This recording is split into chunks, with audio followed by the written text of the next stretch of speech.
और इस वक्त एक और बड़ी खबर का रुख कर रहे हैं। शुमाली वाराणसी असेंबली के बूथ नंबर 311 पर ईवीएम खराब होने की खबर मिल रही है। बूथ पर कुनबे के साथ कतार में खड़े हैं वजीर रविंद्र जायसवाल। इस वक्त की सबसे अहम खबर आपको बता रहे हैं, जहां पर 7वें मरहले का वोटिंग का अमल जारी है। और इस वोटिंग के अमल के दौरान जो बड़ी खबर मिल रही है, शुमाली वाराणसी असेंबली के बूथ नंबर 311 पर ईवीएम खराब होने की खबर है। ऐसे में बूथ पर कुनबे के साथ कतार में खड़े हैं वजीर रविंद्र जायसवाल।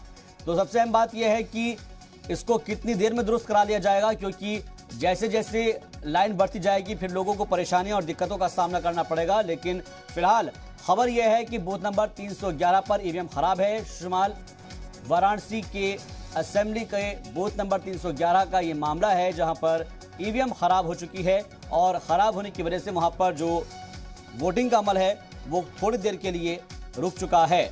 इसको जल्द से जल्द दुरुस्त कराने की कोशिश की जानी चाहिए। लेकिन फिलहाल आपको बता दें कि अपने कुनबे के साथ वजीर रविंद्र जायसवाल खड़े हुए हैं और अपने वोट डालने का इंतजार कर रहे हैं।